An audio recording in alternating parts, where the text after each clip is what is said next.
Do të përforcohet korniza rreth shoqërive financiare që japin kredite shpejta, njoftoi Ministria e Financave Gordana Dimitrievska Koçoska në emisionin Biznes 21. Ajo tha se gjatë vitit të kaluar është punuar seriozisht në forcimin e kontrollit mbi këto shoqëri. Janë marrë 2 licenca, janë shqiptuar gjoba dhe 37 vërejtje, pasi nuk kanë punuar sipas ligjit. Kontrollet në terren e kanë konstatuar pikërisht atë për të cilën më së shumti ankuajnë qytetarët, se bëhen në rob të borxhit u arkëtohet më shumë nga sa është e lejuar me ligj. Ka pasur edhe raste me keq përdorim të dhënave, kur dikush tjetër merrte kredite shpejt në emrin e tyre. 2 лиценци се одземани, еве точно сега го гледам, 4 прекршочни налози, глоби се констатирани, имаме информации што се случува на терен, сега се спрема уште една прекршочна за едно друштво со сериозни пропусти точно во делот на пресметките кои што ги правеле и начинот како ги калкулирале трошоците се спротивно на закон. Нормално и тука нашата цел е да ги заштитиме пред се граѓаните. Не беше целта директно да ги затвориме, бидејќи сепак граѓаните ни се приоритет во делот на заштита, некој веќе враќал повеќе од тоа што законски требало.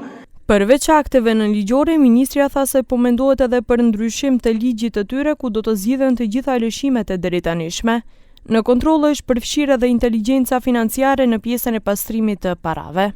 Многу внимание се посветува на ова и ќе се стега дефинитивно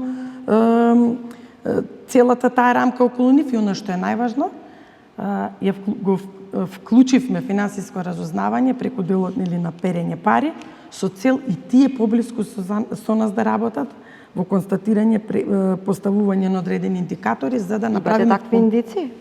Во овој момент не можеме да кажеме, затоа што, видете, законот на нив им дозволува дел од средствата, како е до 1000 евра, да можат да ги исплаќаат во кеш. И во таа насока размислуваме како тој дел да го затегнеме. Shoqëritë financiare në vend vitin e kaluar realizuan të ardhurat të përgjithshme prej 99.6 milion euro. Pjesa më e madhe përfundoi tek 10 prej tyre, tek ata janë derdhur 95.7 milion euro. Fitimi ndërkaq tek këto 10 shoqëri është mbi 20 milion euro, ose më i mirë për mbi 78% në krahasim me vitin 2023. Qytetarët vitin e kaluar hynë në borxh me mbi 160 milion euro përmes kredive të shpejta, madje 30.000 kredi të shpejta me vlerë 20 milion euro janë të rrezikshme dhe qytetarët vështirë mund t'i kthejnë tek shoqëritë financiare.